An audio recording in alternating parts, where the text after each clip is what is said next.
What if the greatest threat to your family wasn't a supervillain? What if it wasn't some guy in a cape with laser eyes, or a robot army stomping through downtown, or even a government agency hunting you down? What if the real danger was something far more insidious, something hiding inside the very screens we can't stop staring at? Welcome back, everyone. Grab a seat, dim the lights, and settle in, because today we're going deep. Really deep.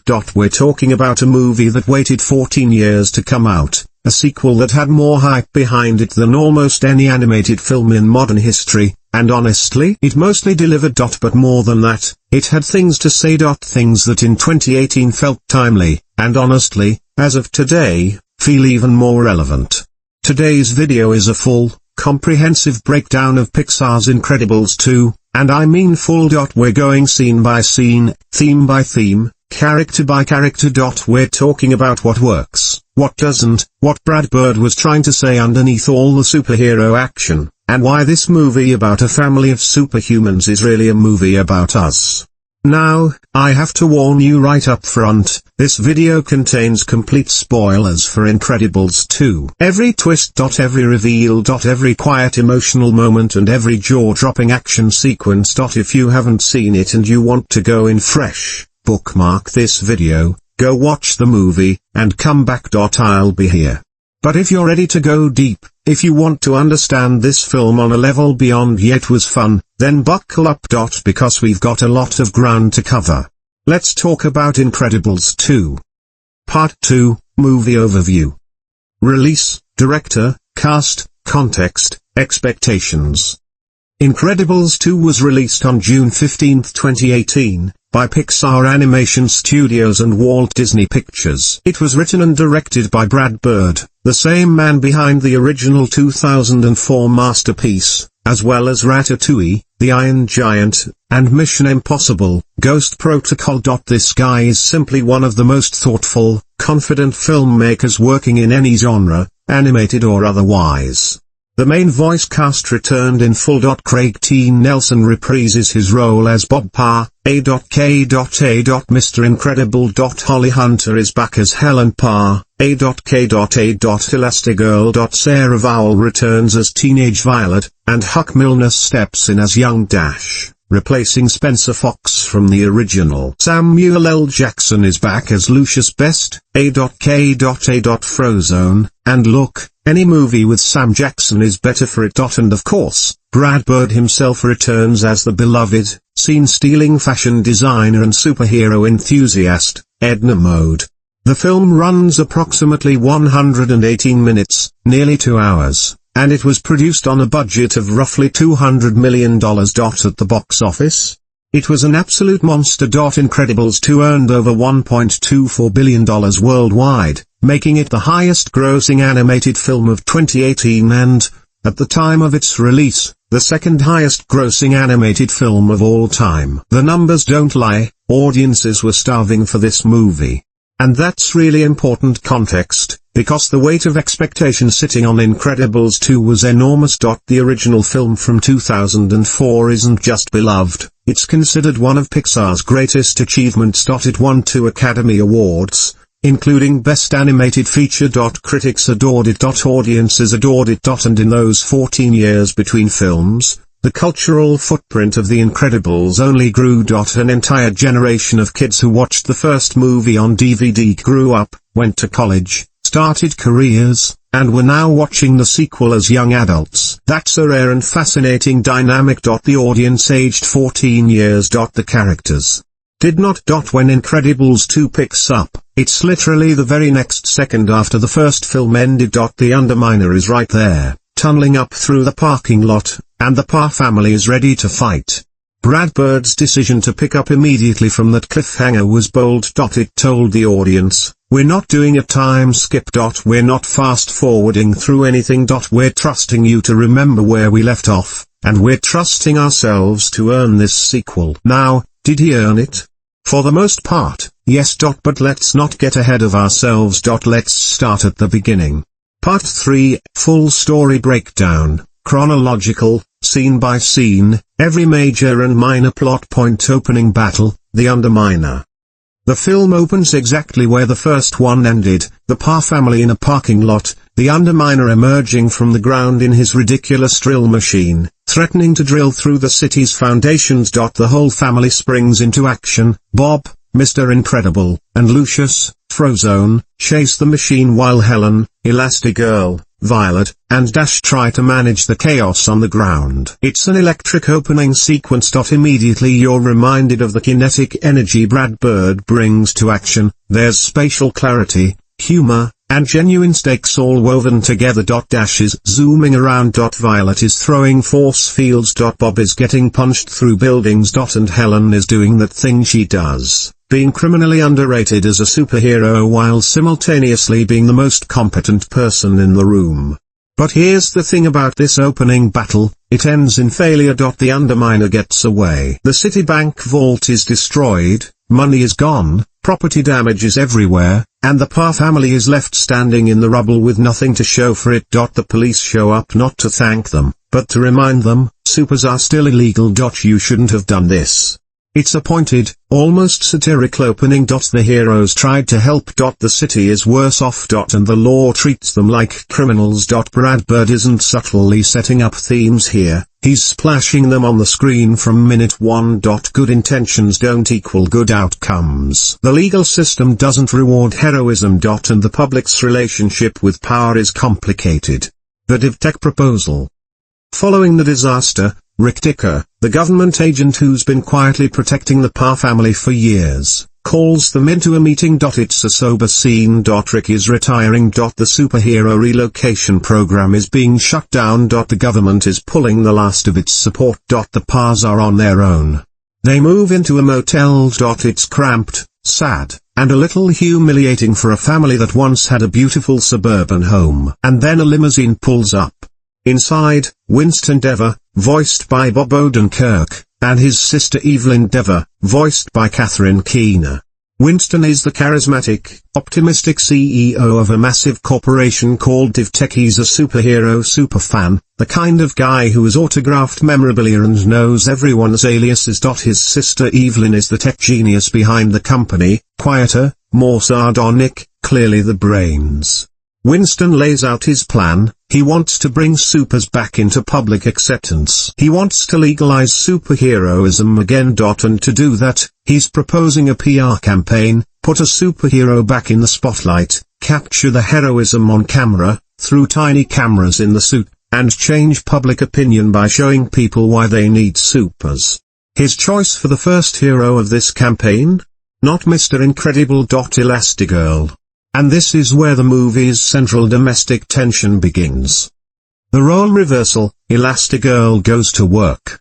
Winston's reasoning is sound and quietly pointed. Mr. Incredible causes too much collateral damage. Elastigirl, by contrast, is precise. She solves problems without breaking everything around her. She's better at the optics.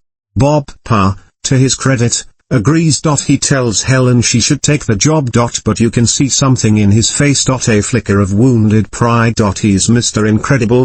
He's the one who was supposed to lead the superhero comeback. And instead, he's going to stay home with the kids. Now here's what I love about how this film handles this setup. It doesn't make Bob a villain in this domestic story. He's not resentful or sabotaging.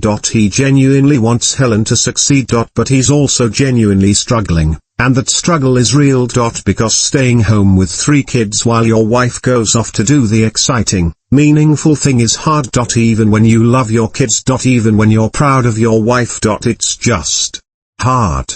Helen, meanwhile, suits up as Elastigirl and heads to New Urbam, the fictional city where DivTech is headquartered. She gets a sleek new motorcycle, a redesigned suit, Edna Mode's original work, though the new suit was actually designed by a superhero named Kramer, a point Edna makes with withering disdain when she finds out, and a sense of purpose she clearly missed. The contrast between these two storylines, Elastigirl's high-stakes adventure in the city, and Bob's low-key domestic chaos at home, is the engine of this entire film. And honestly, both stories are compelling. Let's follow them both. Bob's home front, chaos, love, and Jack. Back at the Parr household, now a rented house provided by Winston, Bob is navigating parenthood alone for the first time. Dash has math homework involving new math, a curriculum that teaches kids to solve problems differently than Bob learned. There's a hilarious scene where Bob is absolutely baffled by the new methodology. He knows the answers, but he can't figure out how to show the work the new way. And this moment is funny, yes, but it's also one of the film's most quietly true observations about parenthood. The world your kids inhabit is different from the one you grew up in. And sometimes that gap feels enormous. Violet is dealing with a different kind of crisis. She has a crush on a boy named Tony Ridinger, the same boy from the first film, and they had finally made a date to go to the movies. But because of Rick Dicker's memory wipe protocol, Tony saw Violet in her superhero mask during the first film's finale. Tony has no memory of ever meeting Violet. He has no idea who she is. She's essentially invisible to the boy she likes, and the cruel irony is that she's literally a girl who can turn invisible. The pain Violet feels in this subplot is genuine and handled with tenderness. She's a teenager dealing with rejection, but rejection of the most uniquely devastating kind. The person didn't reject her. He was erased. And no one told her. Bob actually forgot to mention it, and when she finds out, she is furious. Not tearful dramatic teenager furious, but the specific cold fury of someone who trusted the people around them and got burned. And then there's Jack. Oh, Jack. The baby of the Parr family. Jack spent the original movie being what appeared to be an ordinary, powerless infant. At the very end of the first film, he revealed he had powers, multiple powers, when he briefly fought Syndrome. But in the chaos of that finale, it was played more as a punchline than a plot point. In Incredibles 2, Jack's powers become the centerpiece of the entire domestic storyline, and it's glorious. The powers Jack exhibits throughout the film include laser vision, phasing through solid objects, multiplying himself into an army of copies, transforming into a demonic monster creature, teleportation, shooting lightning, catching fire, levitating, and entering another dimension. The baby is, functionally, the most powerful being on Earth. And Bob has to figure out how to manage that while also doing laundry and helping with homework. The sequence where Jack gets into a battle with a raccoon in the backyard is one of the greatest pieces of comedic animation Pixar has ever produced. Fully committed. Perfectly timed. Escalating beyond all reason. It's a masterclass in visual comedy. Bob, exhausted and desperate, eventually turns to Edna mode for help. And this gives us one of the film's warmest subplots. Edna, who famously doesn't do capes and didn't design for babies, falls completely, helplessly in love with Jack. She designs him a suit that can interface with his powers, track them, and even predict them. She refers to it as her greatest achievement. The scenes between Edna and Jack are pure joy. Holly short energy. Two chaotic personalities in perfect, unexpected harmony. Elastigirl's investigation, the screenslaver while Bob is managing domestic chaos. Helen is in New Urban doing actual superhero work.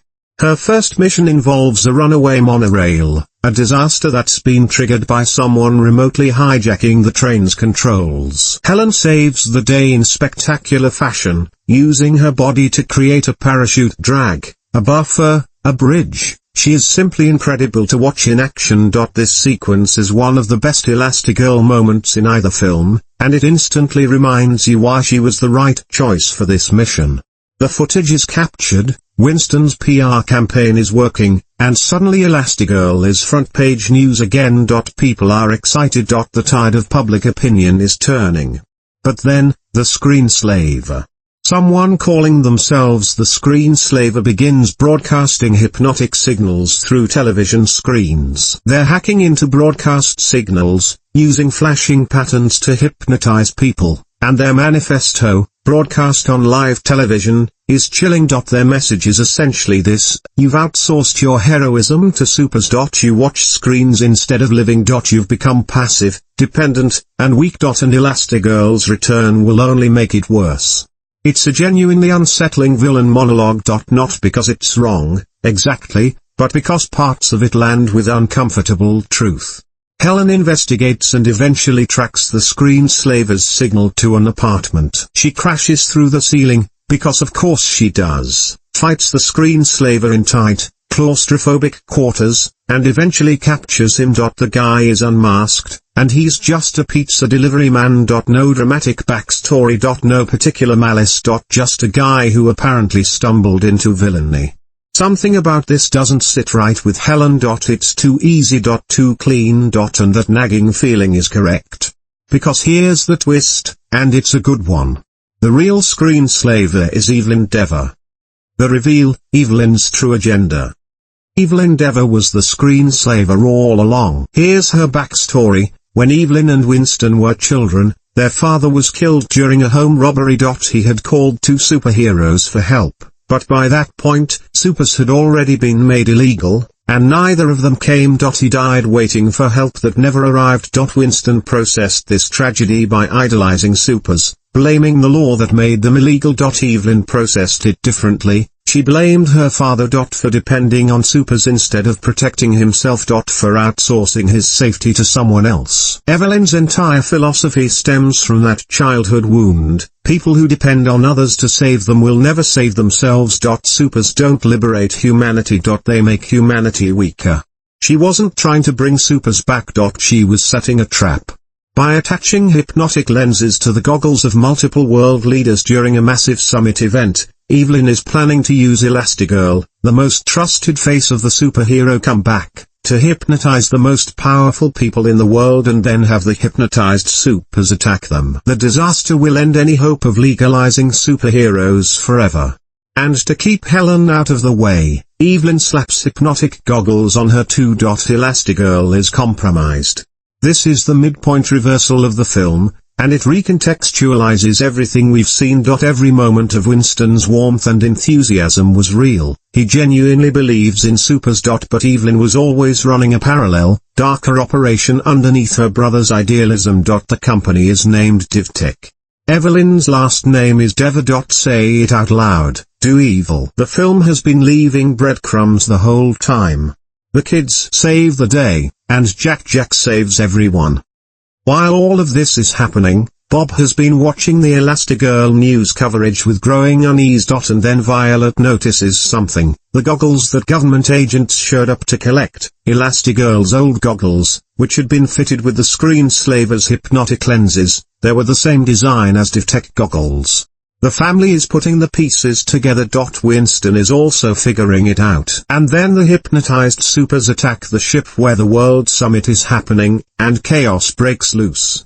Bob, Violet, and Dash steal the Incredimobile, the family's super vehicle, which is back and better than ever, and head to the ship to help. And here's where the film's thematic culmination arrives. The whole family fights together. Bob battles hypnotized supers. Violet uses her force fields to protect people. Dash runs interference. And Jack, wearing his Edna-designed suit, fights the hypnotized Frozone. The visual of a baby trading energy blasts with Samuel L. Jackson is something you cannot prepare yourself for. Ultimately, Helen breaks free from her hypnotic goggles and confronts Evelyn. The two have a tense, physical fight aboard the ship, and ultimately on the ship's outer hull. Evelyn is trying to escape in a jet plane. Helen stops her by stretching herself around the entire fuselage of the plane as a drag brake. It's a tremendous visual metaphor. Elastigirl, who has spent the whole film being stretched between home and work, literally stretching herself around a machine to bring it to a halt. Evelyn is captured. Winston is exonerated. The world leaders are unharmed. And in the aftermath, the legal status of superheroes is restored. The film ends with the family together, all 5 of them, suits on, ready for whatever comes next. Violet and Tony reschedule their date. A new threat, some speeding cars being chased by police, beckons. And the Incredibles, together, drive toward it. Part 4, Character and Performance Analysis. Deep dive into arcs, acting, and psychology. Helen Parr / Elastigirl. Holly Hunter gives one of the most grounded, emotionally intelligent voice performances in the entire Pixar catalog, and that's saying something. Helen Parr is the emotional center of this film in a way she wasn't quite allowed to be in the first one. The first film was fundamentally Bob's story. He was the one in crisis. He was the one who couldn't adapt to a normal life. Helen was largely reactive, the stable, capable, slightly exasperated wife who had to hold things together while Bob blundered around looking for meaning. Incredibles 2 gives Helen her own story. Her own arc. And what's remarkable is how Brad Bird and Holly Hunter make that arc feel both triumphant and complicated. Helen isn't just thrilled to be back in action, there's something almost guilty about how good it feels. She loves her family. She loves being Elastigirl. And she's had to pretend for years that she was fine putting one aside for the other. When she's in New Urban, you see her come alive in a way that is legitimately moving. Not because her family wasn't fulfilling, but because she had a whole other self that she'd suppressed, and finally getting to be that self again feels like coming up for air. Holly Hunter plays all of this with remarkable economy. A raised eyebrow. A half smile. A moment of hesitation before saying yes to Winston's proposal. She never over-explains Helen's inner life, she shows it. Bob Parr, Mr. Incredible. Craig T. Nelson's Bob Parr undergoes perhaps the most genuinely earned character arc in the film, and it's one that the advertising almost accidentally undersold. The trailers played his domestic struggles as slapstick comedy. Dad can't handle homework, Dad is bad at parenting. And yes, it's funny. But the film treats it with more depth than that. Bob's arc in this film is fundamentally about ego, love, and the terrifying vulnerability of parenthood. He is a man who has defined himself through power and strength, and he is now in a situation where power and strength are irrelevant. A crying baby doesn't care how many tons you can lift. A teenager's broken heart can't be punched. New math cannot be solved by being strong.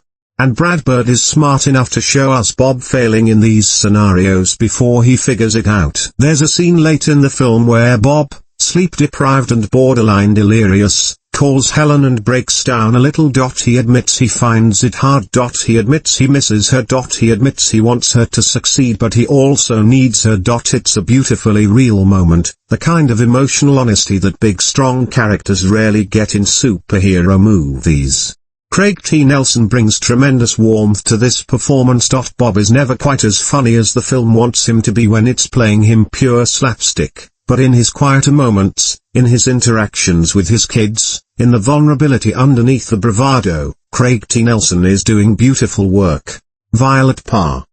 Sarah Vowell is a fascinating performer. She has this uniquely flat, slightly monotone delivery that somehow makes every line she says more interesting. Violet's teenage existentialism, her dry humor, her suppressed emotionality, all of it works because Vowell never oversells it. Violet's arc in this film is about identity and visibility, 2 things that were already her defining themes in the first movie. She's a girl who can turn invisible. Who spent years making herself small and unseen. Who finally, at the end of the first film, decided to be seen. And then the world erased the one person who saw her. The Tony subplot is genuinely heartbreaking if you sit with it. Because it's not a normal teenage rejection story. Violet did nothing wrong. She performed vulnerability, she put herself out there, and she was punished for it by circumstance. The people she loves and trusts, her family, by extension the government apparatus that protected them, failed to protect her feelings. Her anger at Bob is righteous and understandable, and the film gives it proper weight. She doesn't forgive him immediately. She doesn't do the thing where she cries it out and everything is fine. She processes it. And eventually, the love she has for her family overrides the anger, but not because the anger was wrong. Because she chooses family. Jack Parr. Okay. Let's talk about the baby. Jack has no voice arc. He can't speak in full sentences. His emotional expression is limited to coos, giggles, cries, and the occasional demonic transformation. And yet he is somehow one of the most compelling characters in the film. What makes Jack work so brilliantly is that he is used as both a comedic engine and a thematic statement. His powers are uncontrolled, enormous, and unpredictable. He doesn't know how to manage them. He doesn't know what he is yet. And that's exactly what childhood is, a state of massive untapped potential, totally undirected, waiting for someone to help shape it. Every moment with Jack Jack is a small masterpiece of animation craft. The raccoon scene. The Edna scenes. The fight with Frozone. The finale. Pixar's animators clearly had the time of their lives with this character, and it shows. Winston Deavor. Evelyn is a genuinely interesting villain, one of Pixar's most philosophically coherent antagonists. She's not wrong about everything, and that's what makes her compelling.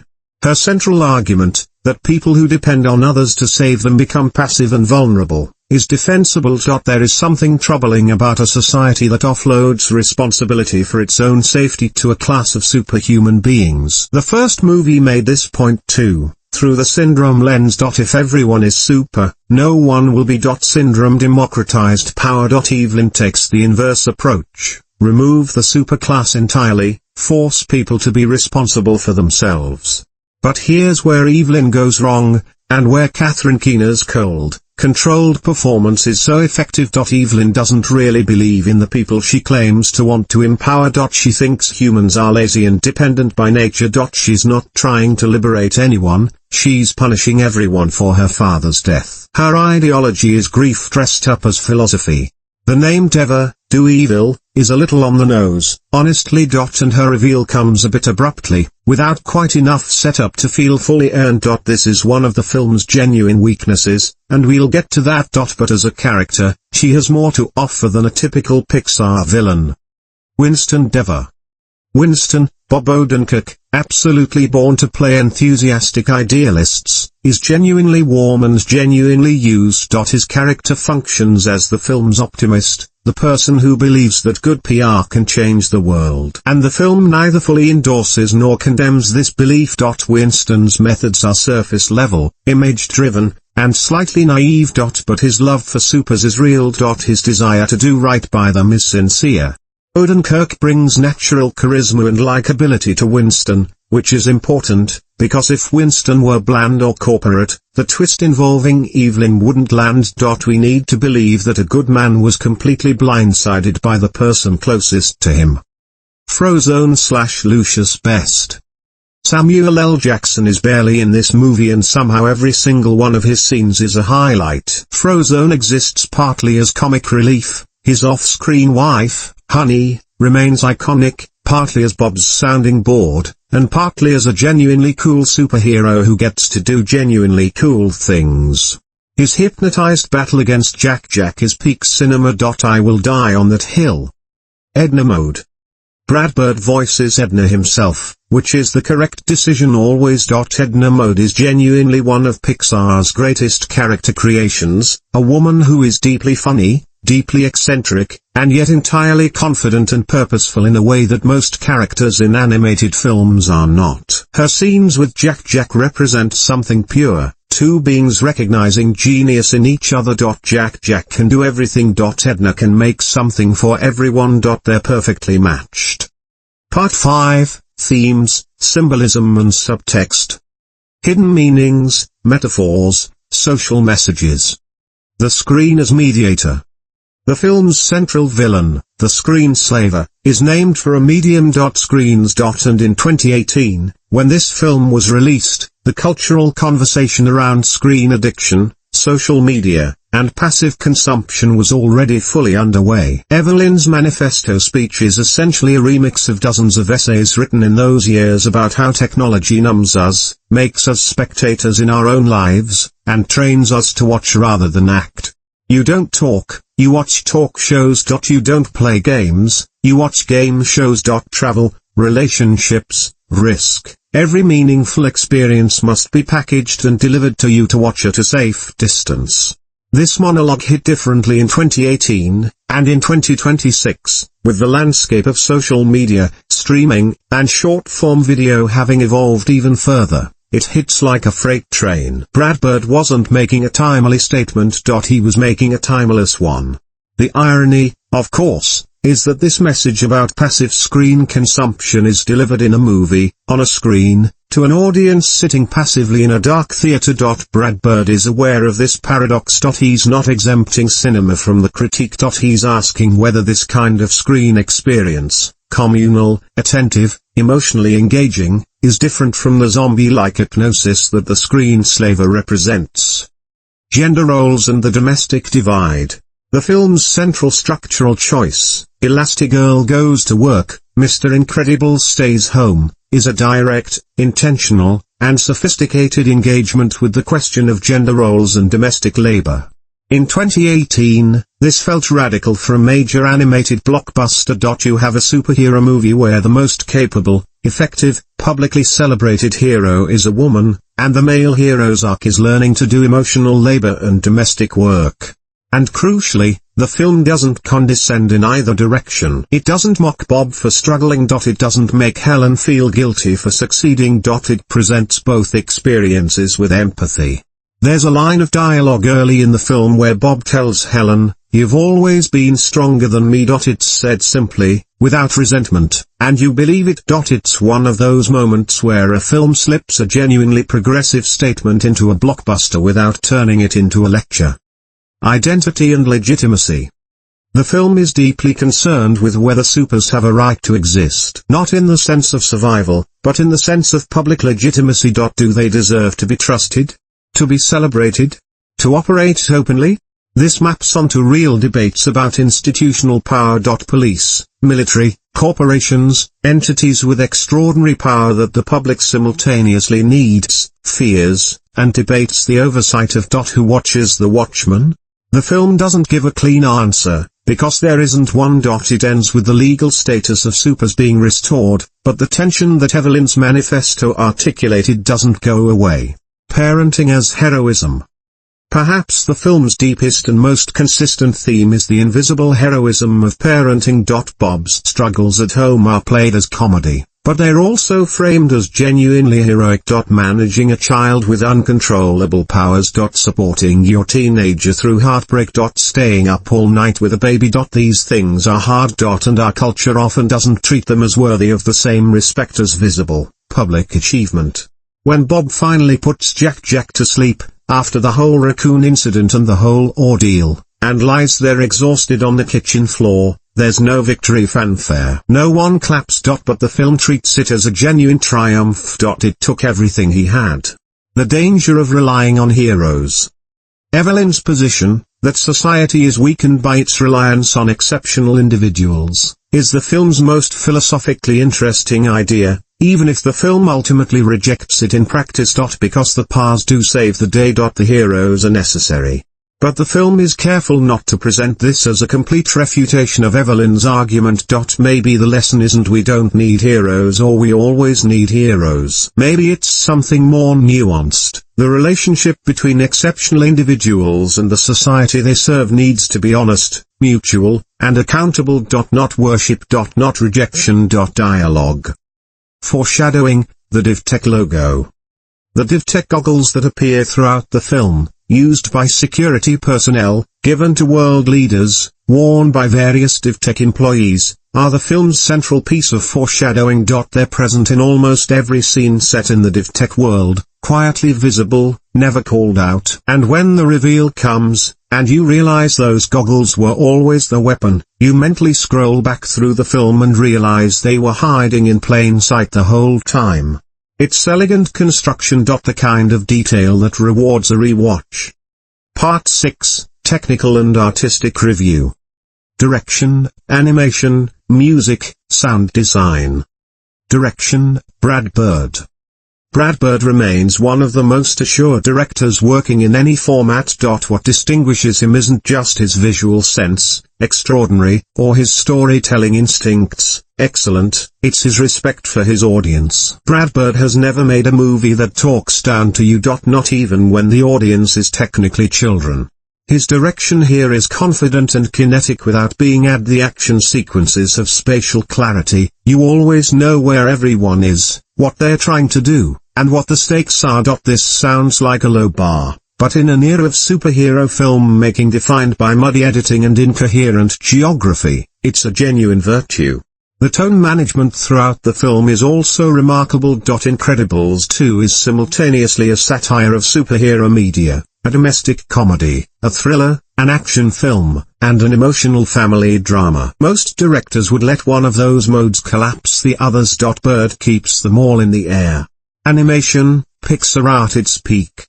14 years after the original, the leap in animation technology is staggering, and Pixar uses it responsibly. The film doesn't abandon the visual style of the first movie, it enhances it. The Incredibles has always had a retro-futuristic aesthetic, think EMS-era design, atomic age architecture, 1960s spy movie chic. Incredibles 2 commits even harder to this look, and it's gorgeous. The character animation is extraordinary. Bob's face when he's trying to stay awake. Violet's barely suppressed fury. The minutiae of Jack's expressions. These characters feel genuinely alive in a way that animated characters from even a decade ago rarely did.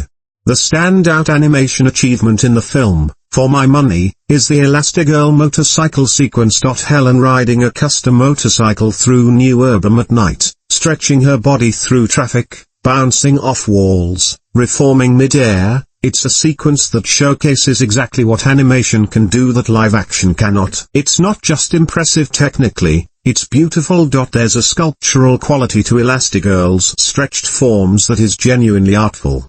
Music, Michael Giacchino.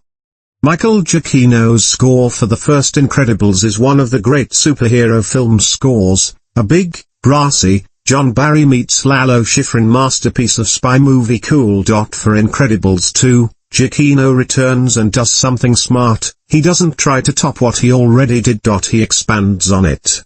The Elastigirl theme is one of the highlights. It's nimble, sophisticated, playful, the sonic equivalent of watching someone stretch around a corner. The Jack motif is delightfully chaotic. And the main Incredibles theme remains as satisfying and triumphant as ever. The score is in constant, intelligent dialogue with the action on screen. It elevates everything it touches without ever overpowering it. Giacchino understands that the best film score is the one you feel more than you hear. Sound design.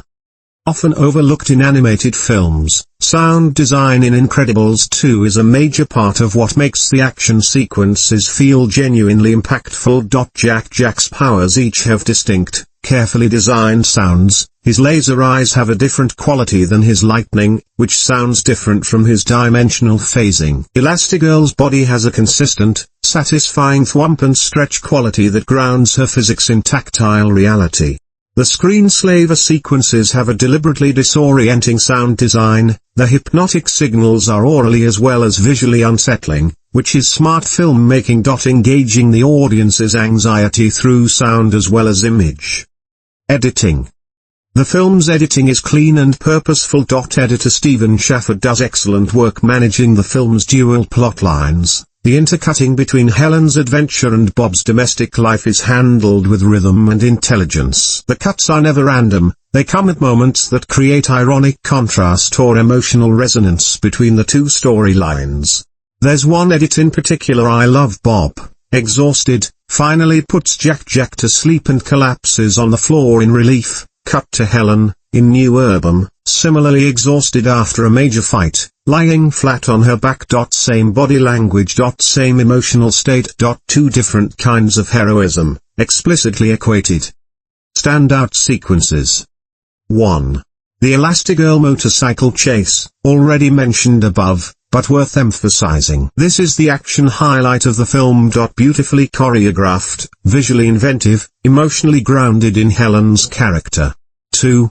Jack vs. the Raccoon, the greatest comedic animated sequence in years. Escalation as an art form. 5 minutes of pure genius. 3. The Monorail Rescue, Elastigirl's introductory mission in New Urban. A spectacular demonstration of her power set and a reminder of why she's the most creative superhero in the Parr family. 4. The final ship battle, a chaotic but well-managed finale that brings every character together and gives each of them a moment. 5. Edna and Jack, no action. No stakes. Just two personalities in a room together. And it's somehow riveting. Part 7, Critical Review and Comparisons, Strengths, Weaknesses, Context. Strengths. The domestic storyline is better than it gets credit for.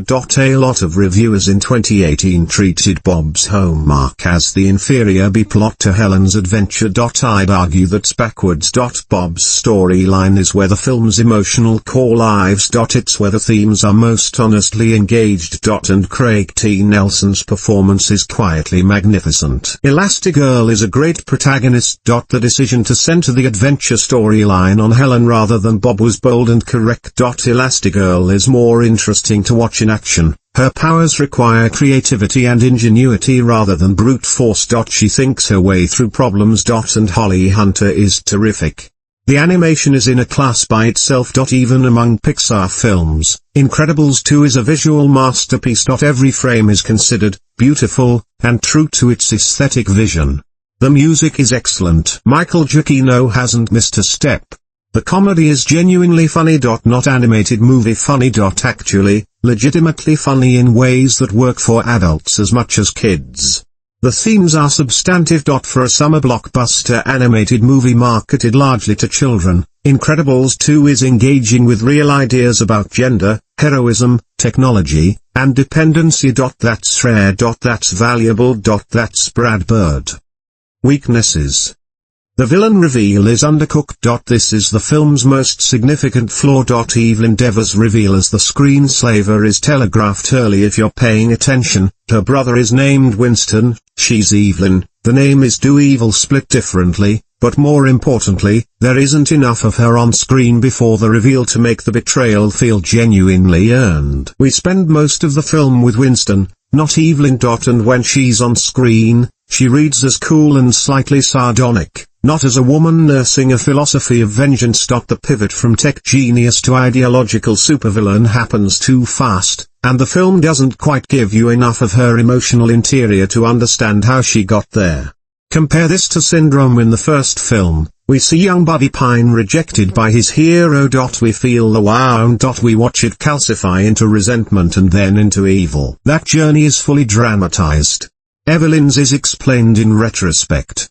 The first film's emotional peak is unreachable. The original Incredibles has one of the most devastating third acts in Pixar history, the island sequence, the children in danger, the moment where the film drops all pretense of being a fun superhero adventure and becomes genuinely terrifying. Incredibles 2 never quite finds that kind of emotional urgency. It's exciting. It's fun. It's moving in places. But it doesn't gut punch you. Violet's subplot feels slightly unresolved. Her reconciliation with Bob and her eventual resolution with the Tony situation are a little rushed. Given how much genuine pain was built up in her storyline, the payoff could have been more substantial. The film is slightly longer than it needs to be. At 118 minutes, there's some midsection sag, particularly in the stretch between the screenslaver's apparent capture and the final act revelation. The film loses a little momentum there, and the audience starts to feel the runtime. Comparisons. Incredibles 2 vs. Spider-Man 2, 2004, both are widely regarded as sequels that equal or nearly equal their predecessors. Spider-Man 2 edges ahead for me on pure emotional devastation. The Parker MJ storyline hits harder than anything in Incredibles 2.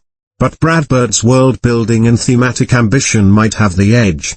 Incredibles 2 vs. Toy Story 2 and 3, Pixar's gold standard for sequels. Toy Story 2 and 3 both managed to deepen and expand their original films in ways that felt genuinely necessary, not just commercially motivated. Incredibles 2 does this less consistently. It doesn't quite add a new philosophical dimension to the original's ideas so much as explore different angles of the same ideas. It's a lateral move more than a forward one. Still excellent, but not Toy Story 3.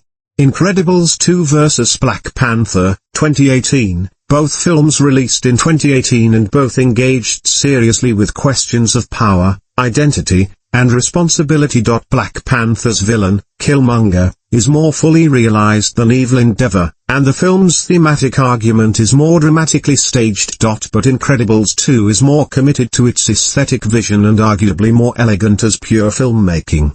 Incredibles 2 vs. Into the Spider-Verse, 2018, also released in 2018, also animated, also about legacy and identity. Spider-Verse is more formally innovative and hits harder emotionally. But these are very different films with very different ambitions, and comparing them is a little like comparing a jazz trio to a symphony orchestra. Both are great, just playing different music.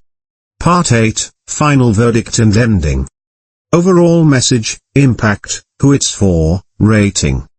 What is this movie really about? Strip away the superhero suits. Strip away the animation. Strip away the Giacchino score. What you have, at its core, is a movie about a family trying to figure out how to be themselves, not just for each other, but as themselves, in a world that keeps telling them to hide. That theme was present in the first film, and it's present here. The Incredibles are always, underneath everything, a metaphor for what it feels like to be extraordinary in a world that punishes exceptionalism. But Incredibles 2 adds something. It adds the question of visibility. Who gets to be seen? Who gets to have their heroism acknowledged? Elastigirl spent years invisible, not literally, but culturally. Her contributions to the family were essential and unrecognized. The first movie was about Bob's crisis. The sequel is about what it cost Helen to spend all those years solving someone else's. And the screen slave as weapon, the film's central symbol, is ultimately about attention. Who we pay attention to. What we choose to watch. Whether we're watching out of genuine engagement or numbed, passive dependency. In an age of infinite content, infinite scrolling, infinite distractions, that question matters. That question stings. Who is this movie for? Incredibles 2 is, on the surface, a family movie. Kids will love it, the action is spectacular, Jack is hilarious, the characters are warm and engaging. It absolutely works at that level. But it's also for adults. Particularly adults who are navigating the specific exhaustion of modern parenthood, the invisible labor of holding a household together, the guilt of wanting more than you have, and the complicated feeling of watching your partner succeed in ways that highlight your own insecurities. It's for people who are tired. It's for people who feel unseen. It's for people who wonder sometimes whether the life they chose is the life they would have chosen if they'd known what it would cost. It's also for people who love great animation. Great action sequences. Great music. Great voice performances. If you love any of those things, this movie will deliver for you. Final thoughts. Incredibles 2 is not a perfect movie. Its villain reveal is undercooked. Its emotional stakes don't quite reach the heights of its predecessor. And there are moments, particularly in the second act, where it coasts a little on its own charm and spectacle. But perfect is a high bar, and near perfect is still extraordinary. This film is funny, moving, visually stunning, thematically ambitious, and in possession of a moral intelligence that most blockbusters don't even aspire to. Brad Bird made it 14 years after the original, and you can feel all 14 of those years, the care, the thought, the refusal to rush, the insistence on saying something real. The Incredibles as a family feel more alive here than almost any animated family in cinema history. They argue. They failed. They hurt each other. They love each other with a specificity and depth that transcends the genre. And in the end, they face the world together, because that's the only way any of us can. Final rating, 8.5 out of 10. A sequel that mostly justifies its 14-year wait. Not the equal of its predecessor, but a worthy continuation that expands its themes, deepens its characters, and delivers some of the finest action and comedy animation Pixar has ever produced. Essential viewing. Closing, outro for YouTube. And that's it, folks. That's Incredibles 2, every scene, every theme, every beautiful frame and quietly devastating moment. If you made it this far, I genuinely respect your commitment. That was a journey. And I hope you got something out of it. Whether you're watching this before seeing the movie for the first time, coming back after a rewatch, or you're just someone who loves going deep on films that deserve the attention. Here's my final thought for you. The Incredibles, as a franchise, as a concept, endures because it's about something real. It's about the cost of who you are. It's about the people who love you enough to let you be all of it, the extraordinary and the ordinary, the superhero and the person who can't figure out new math homework. All of us contain multitudes. All of us are hiding something. And all of us, on some level, are just waiting for the moment when the world finally says, you can be who you are now. It's safe. That day is coming. Until then, we keep suiting up.